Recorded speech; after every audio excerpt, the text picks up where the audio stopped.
Alright, can you hear me now? Alright, can you hear me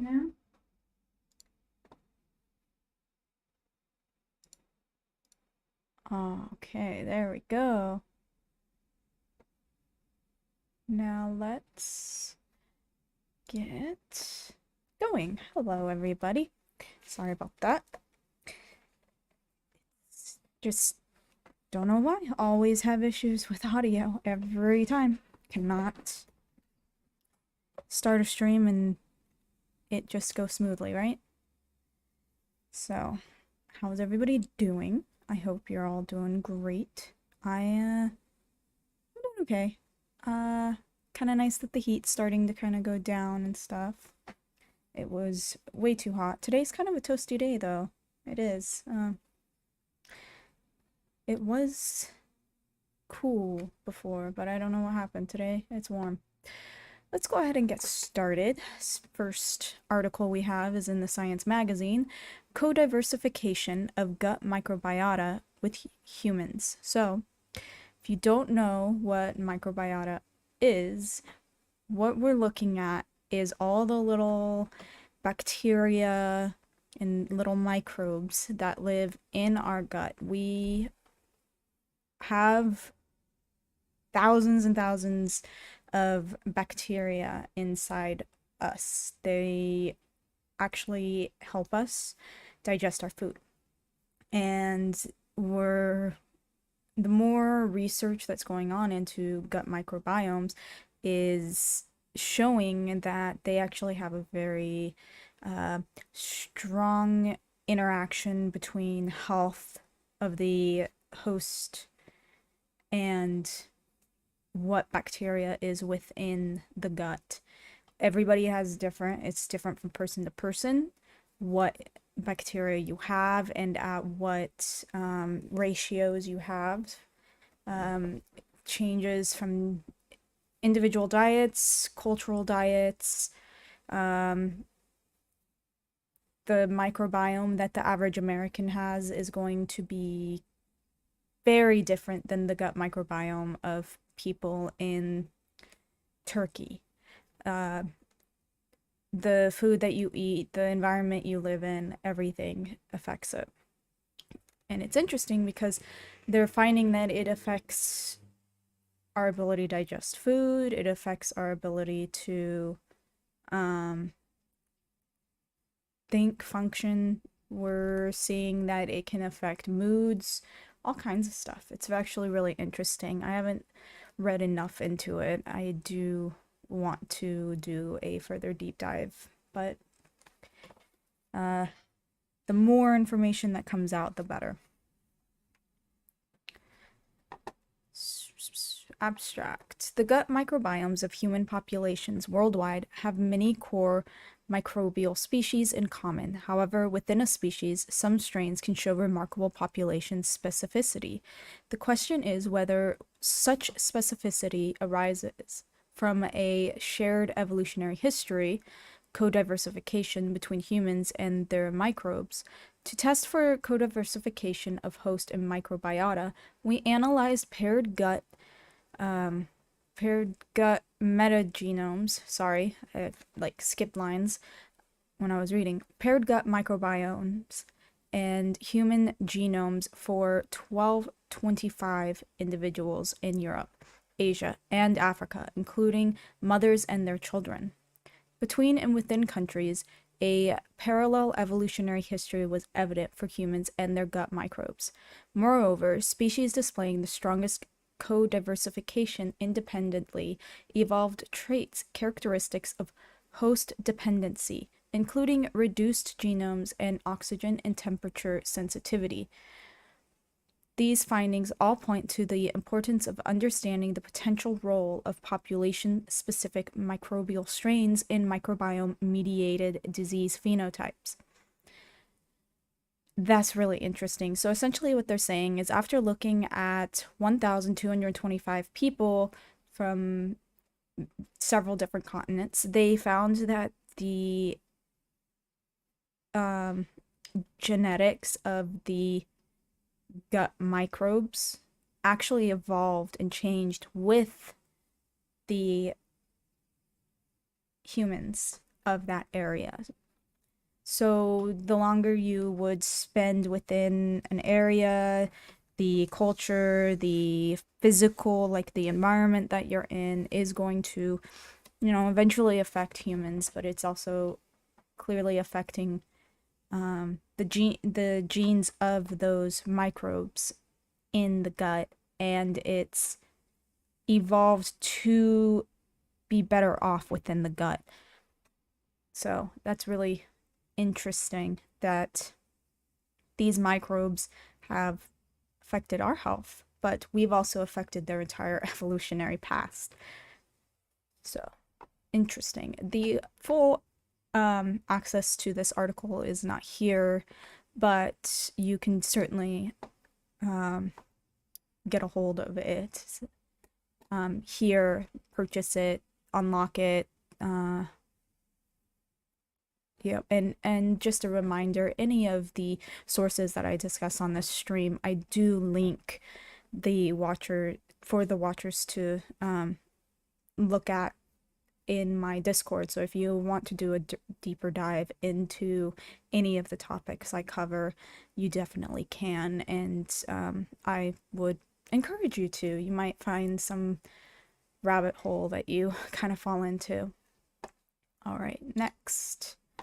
So, the conversation, how did the patriarchy start and will evolution get rid of it? So, a reader sent in a question. Many people assume the patriarchy has always been there, but surely this isn't the case. How did it really originate? It says Matt from London. The patriarchy, I don't know who's answering this. Who is this? Ruth Mays, professor of anthropology at UCL. The patriarchy, having been somewhat in retreat in parts of the world, is back in our faces. In Afghanistan, the Taliban once again prowl the streets, more concerned with keeping women at home and in strict dress code than with the impending collapse of the country into famine. And on another continent, parts of the US are legislating to ensure that women can no longer have a legal abortion. In both cases, lurking patriarchal beliefs were allowed to reemerge when political leaderships failed. We have an eerie feeling of traveling back through time, but how long has patriarchy dominated our society? Okay, the status of women has been a long-standing point of interest in anthropology. Contrary to common belief, I mean, the status of women, yes, but also the status of children and men and teens, everything. Contrary to common belief, research shows that the patriarchy isn't some kind of natural order of things. It hasn't always been prevalent and may in fact disappear eventually. Hunter-gatherer communities may have been relatively egalitarian, at least compared to some of the regimes that followed. The female leaders and matriarchal societies have always existed. Male wealth. Reproduction is the currency of evolution, but it is not only our bodies and brains that evolve. Our behaviors and our cultures are also products of natural selection. To examine their own reproductive success, for example, men have often tried to control women and their sexuality. So essentially, men want to know if it's their child. In nomadic societies where there is little or no material wealth, as was the case with most hunter-gatherers, a woman cannot easily be forced to stay in a partnership. She and her partner may move around together with her relatives, his relatives, or other people entirely. If unhappy, she can walk away. I don't know if material wealth is the only reason someone wouldn't want to just walk away from a relationship. There's also a lot of spiritual and religious beliefs in there as well. That could be at a cost if she has children. A paternal care helps children's development and even survival, but she can go and live with relatives elsewhere or find a new partner without necessarily being worse off. The origin of agriculture as early as 12,000 years ago in some areas changed the game. I think it changed the game for some people. Well, changed what? Depending on what game. We're talking about patriarchal society, so I'm saying that. It depends on what sort of social structure they had prior to adopting agriculture. Even relatively simple horticulture necessitated defending crops and thus staying put. Settlement increased conflict within and between groups. For example, the Yanomamo horticulturalists in Venezuela lived in heavily fortified group households, with violent raids on neighboring groups and bride capture being part of life. Where cattle keeping evolved, the local population had to defend herds of livestock from raiding, leading to high levels of warfare. As women weren't as successful as men in combat, being physically weaker, this role fell increasingly to men, helping them gain power and leaving them in charge of the resources they were defending. I mean, like you said, reproduction is the currency of evolution. So even if they didn't have the livestock and the crops to defend, you still have other things to defend. As population sizes grew and settled, there were coordination problems, so socially inequality sometimes emerged if leaders, usually male, provided some benefits to the population, perhaps in warfare or serving the public good in some other way. The general population, both male and female, therefore often tolerated these elites in return for help hanging on to what they had. As farming and herding became more intensive, material wealth, now mainly controlled by men, became even more important. Rules of kinship and descent systems became more formalized to prevent conflict within families over wealth, and marriages became more contractual. The transmission of land or livestock down the generations follows some families to gain substantial wealth. They're kind of making it out like the wealth is only sought by men. Monogamy versus polygamy. I'm not like they're really just kind of going ham on this, huh? Matriarchal societies, the role of religion. See, I said, it's not just physical wealth that leads to certain measure of these choices, and women have just as much of a need and a desire to protect their offspring as men do. So, is it on its way out? What is clear is that norms, attitudes, and culture have a huge effect on behavior. They can and do change over time, especially if the underlying ecology or economy changes. But some norms become entrenched over time and are therefore slow to change. I mean, yeah, norms usually are slow to change. You need kind of a generation to change things. As recently as the 1970s, children of unmarried mothers in the UK were taken from them and shipped to Australia, where they were placed in religious institutions or put up for adoption. Recent research also shows how disrespect for women's authority is still rampant in European and American societies that pride themselves in gender equality. That said, it is clear that gender norms are becoming much more flexible, and the patriarchy is unpopular with many men and women in much of the world. I did not know anything about like unmarried mothers losing their children and the kids being shipped off to Australia in the 70s. I would like a source for that because I had never heard of this. I mean, I know it happened. Clearly, that did happen, but it's just not something I heard about in the 70s is all. So I would like to read about it. That said, it is clear that gender norms are becoming much more flexible, and the patriarchy is unpopular with many men and women in much of the world. Many are questioning the very institution of marriage. Birth control and reproductive rights for women give women and also men more freedom.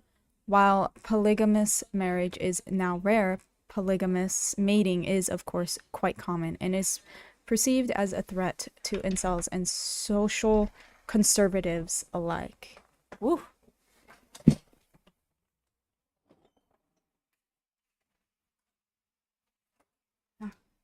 Sorry, my window was open and people were outside talking, so I had to shut my window. All right. Okay. Whew.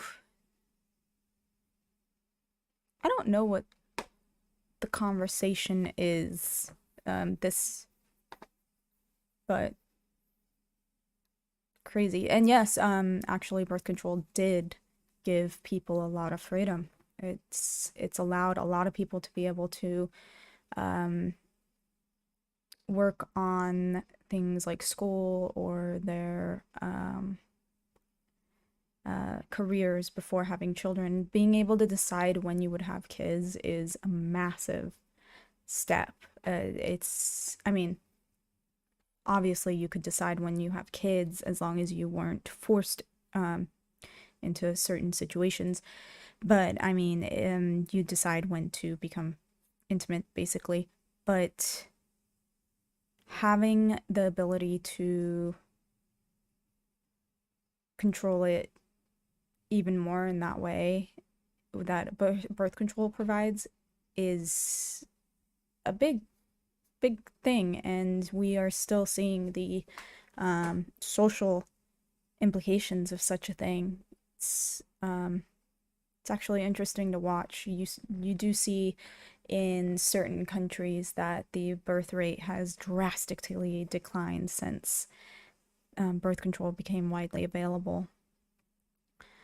What's more, men increasingly want to be part of their children's lives and appreciate not having to do the lion's share of providing for their families. I think men have wanted to be a part of their children's lives for a very long time. This concept that like men didn't help raise their children through history is kind of crazy, I think, because it may be a different role that a male takes, but they still, even in like the stereotypical patriarchal society of the 50s, you know, men were still there. They were still part of their children's lives. They just weren't part of the day to day, I guess, of making sure the child got up, making sure, but who knows, maybe they did. I wasn't there in the 50s. We just have to go kind of with what has been said and written down. So, but yeah, no, I kind of makes it seem like men didn't want to be a part of their children's lives when it actually would behoove them to be a part of their children's lives, and had been for a long time. And then lion's share of providing for their families, I think that's just a way of saying they were the ones going to work and getting a paycheck. But I think that's kind of a failed way of putting it, because both, whether one is working or not, you have one parent working or two parents working, they're both providing for that child. Many are therefore sharing or even taking on the full weight of child rearing and housework. Simultaneously, we see more women confidently gaining positions of power in the world of work. As men and women both increasingly generate their own wealth, the old patriarchy is finding it harder to control women. The logic of male biased investments by parents is gravely injured if girls benefit equally from formal education and job opportunities are open to all. The future is hard to predict. Anthropology and history do not progress in predictable, linear ways. Wars, famine, epidemics, or innovations are always lurking and have predictable and unpredictable consequences for our lives. The patriarchy isn't inevitable. We do need institutions to help us solve the world's problems, but if the wrong people come to power, the patriarchy can regenerate. Way to leave it in such a doom and gloom way. Huh. I don't normally read like social conversation type articles. I was kind of I didn't read this, and I thought it was going to be more like looking through history, more and comparing different societies, but it didn't really do that. Not a good one. Dental health and dentistry in ancient Egypt. Possible evidence for dental filling and extraction at Deir el Medina. So the study combines caries and antemortem tooth loss rates with possible dental interventions and medical texts to evaluate whether dentistry was practiced in the pharaonic Egypt. So caries are your cavities, dental caries. The study included 32 mandibles and 44 maxillae, which is your upper portion of your teeth, consisting of 485 teeth and 1,052 tooth sockets. So yeah, dental hygiene wasn't just about the tooth, it's also about the bone surrounding it, and you really want to take care of that as well because it can lead to all kinds of infections and such. It includes 14 Egyptian texts on dental treatments. Human remains were observed microscopically for carious lesions and antemortem tooth loss. Egyptian texts are translated from photographs. So the results show 11% of teeth were lost antemortem and 42% of maxillae and mandibles had one or more tooth loss antemortem. Okay, so most of the teeth were lost before death. 42% of the maxillae and mandibles had lost the teeth. One possible dental extraction is presented. Carious lesions were presented in 10% of the teeth and 39% of mandibles and maxillae. One example of a possible dental filling is presented. Two treatments from Papyrus Ebers discuss treatments to fill a tooth. Interesting.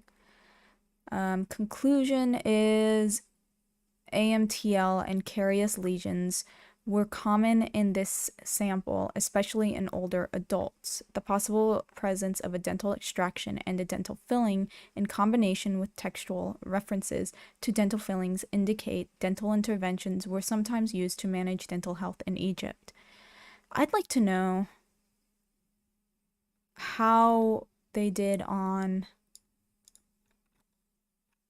let's see, section snippets, what they did to actually like fix the carie.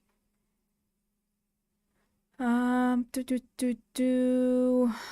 to find it. Textual reference, antemortem tooth loss, human remains. Not seeing it. I don't see it here, but I could be missing it. It's interesting. The idea of people being able to fix dental problems seems like a really advanced thing, actually. I'm sure they knew that cavities were bad, and they eventually lead to you losing your tooth. So, and which was very common post-agricultural adoption. The high starch content led to a lot of dental problems when we started farming. And then the practices of grinding and stuff, so a lot of food, doing it mass produced, might have ended up with things like rocks and stuff in your food. So thankfully we have in some parts of the world a food standards that have to be met, because yeah, medieval times you could have been eating rocks in your bread and stuff. Not big ones, little tiny, wreak havoc on your teeth. I've seen some gnarly jaws when people lose their teeth. You actually, when you lose a tooth, you have a hole where the tooth was housed. That closes up, and then the bone degrades around it, basically. Like, you'll still have your jaw, you don't lose your jaw, but it shrinks so much. It's incredible. That's why people with dentures seem like they always have like really badly sunken in cheeks. It's because as they grew, their face grew to fit the space with teeth, and once that's gone, the bone degrades and then you have more space than you are actually taking up anymore. Brush your teeth, floss your teeth. That's important. You need to floss your teeth. Doing studies on this has really, I like. It's made me kind of scared of getting cavities and stuff. So I really try to take care of my teeth anymore. Next, how rituals created human society. Okay, no other animal uses ritual as extensively and compulsively as Homo sapiens. In fact, archaeologists often consider ritual to be one of the core defining features of behaviorally modern humans because it is related to the capacity for symbolic thought. We humans appear to be unique in our ability to communicate complex abstract ideas and concepts, not only about the here and now, but also about other times and places, even imaginary ones. We do this not just through art, narrative, and myth, but also through ritual. In fact, various theories on the origins of human cognition have proposed that ritual and intelligence evolved side by side. A biological anthropologist suggests that group ceremonies would have played a key role in the transmission of a cultural knowledge in prelingual societies.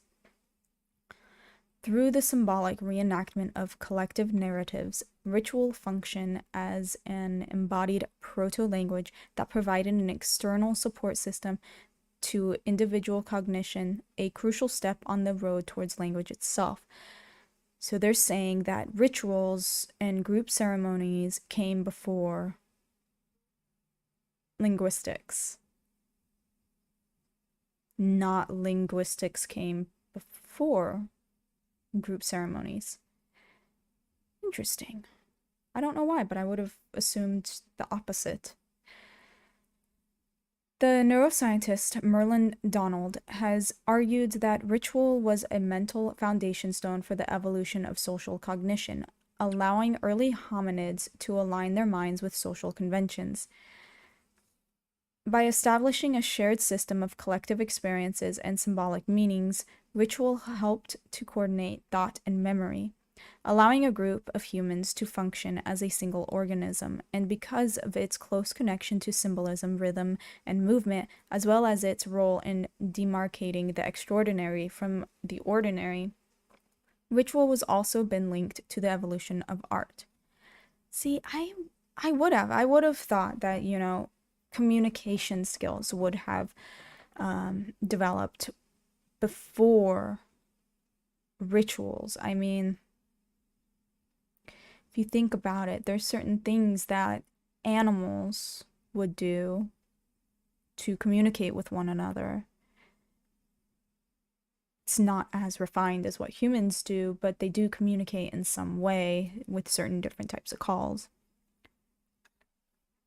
I would have thought that that became more complex. Then that complexity of communication would lead to more of a ritual group situation. If these theories had any water, ritual is a core part of who... What is this?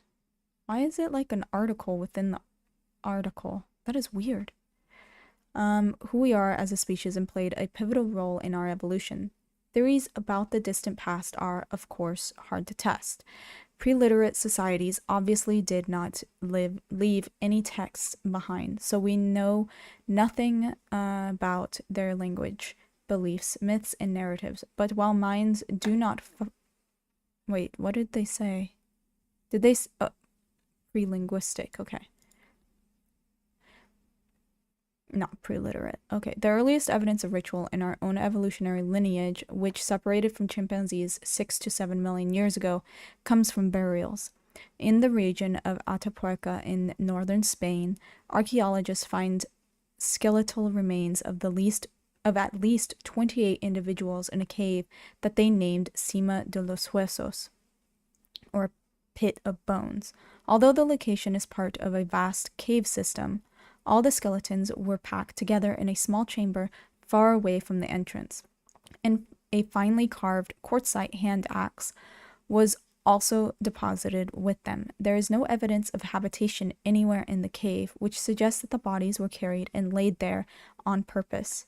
DNA extracted from over 7,000 bones revealed that the skeletons belonged to members of Homo heidelbergensis, the earliest known relatives of Neanderthals who lived 430,000 years ago. A similar gravesite was found inside a cave in the Gauteng province of South Africa.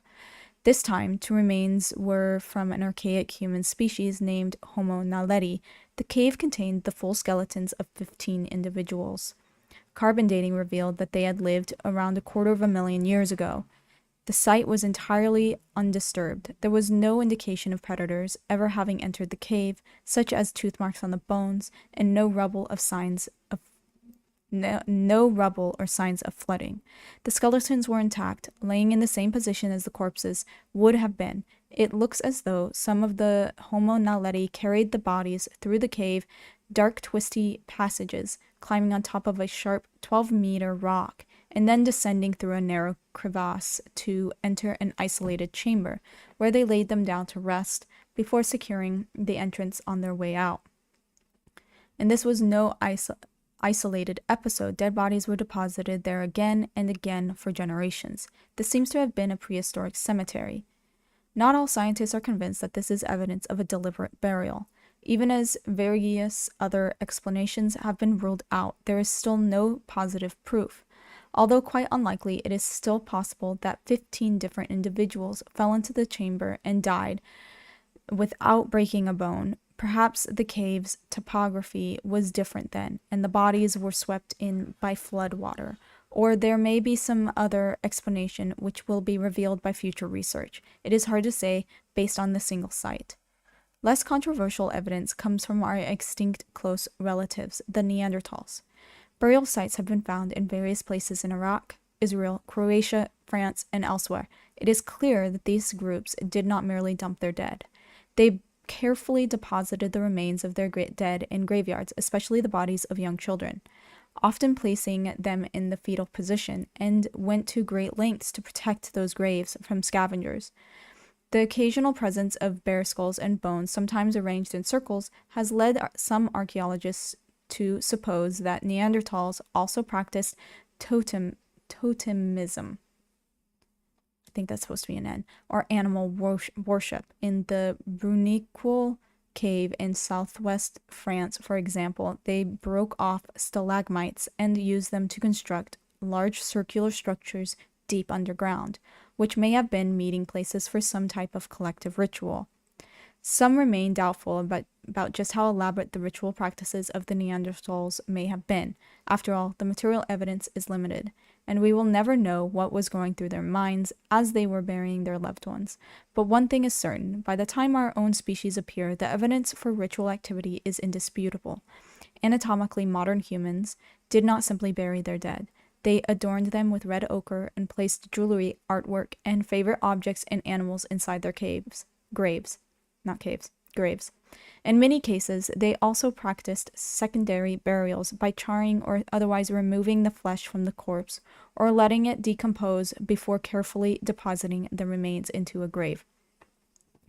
They also performed a variety of other collective rituals as suggested by numerous rock carvings and paintings, symbolic artifacts, and the intentional destruction of pottery and other valuable goods. The French sociologist Émile Durkheim noted that life in aboriginal societies alternates between two different phases. In one phase, the population is scattered in small groups that attend to their occupations independently. Each family lives to itself, hunting, fishing, in short, striving by all possible means to get the food it requires. In the other phase, by contrast, the population comes together, concentrating itself at specific places. This concentration takes place when a clan or a portion of the tribe is summoned to come together and in that occasion conducts a religious ceremony. They believe this is exactly what Çatalhöyük was for, that it was a seasonal ceremonial site. An example for something that's kind of more modern would be the potlatch potlatches that Native Americans in the northwestern US and in Canada would do. So a potlatch is when the separate families would come together and they would kind of bring all their goods that each family had done, and then it'd be dispersed, or one family would provide. So the one that was the wealthiest would provide skins and food and all kinds of stuff. Very interesting. Seems like a very fun time. Celebrations, music would occur during these times. These two different phases, Durkheim argued, constitute two very different realms, the sacred and the profane. The profane includes all those ordinary, mundane, and monotonous activities of everyday existence, laboring, procuring food, and going about one's daily life. In contrast, the realm of the sacred, which is created through ritual, is dedicated to those things that are deemed special. The performance of collective ceremonies allowed people to set their everyday worries aside and be transported, albeit temporarily, to a different state. And as ritual must always adhere to a rigid structure, participation in collective ceremonies established the first social conventions for early humans. By coming together to enact their ceremonies, practitioners ceased to be an assortment of individuals and became a community with shared norms, rules, and values. This is why the anthropologist Roy Rappaport declared ritual to be humanity's basic social act. It is how society itself comes into being, and in fact, this may be, in a literal sense, historically true. Interesting. I guess another ritual you might think of is when, hold on. Sorry about that. Is church on Sundays. Depending on the family, gathering together, going to church. I remember going with my grandmother growing up, and it was a whole thing. It was great. Like, the entire town that went to that church would gather together all at the same time. Children would be there, and then after the whole group were together, they would separate into age groups, and then you'd have your separate ceremonial type things going on. Then at the end of that, everybody would eat. It was a potluck, which is great, a lot of social interaction going on there. So you could think of that as a going to church as a ritual. Another ritual, I suppose, would be when a elected official is sworn into office. People will gather together for that as well.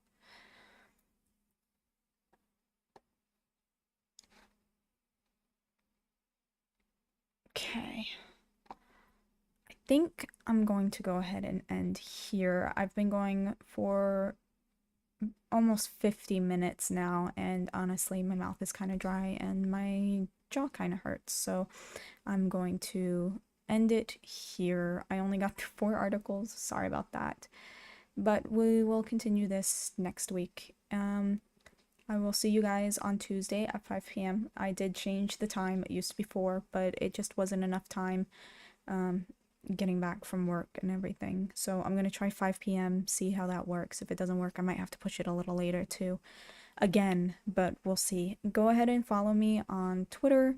I have a link in the description below, and then I also have my Patreon if you want to give a little help to the channel. I might be able to get access to those articles that may be locked and behind a paywall. I also have my Discord, so if you are interested in seeing the sources, the links for any of these, I put them immediately after stream ends right into the Discord. So you have that, and you can always go into a deeper dive if they're like if they're about research papers that aren't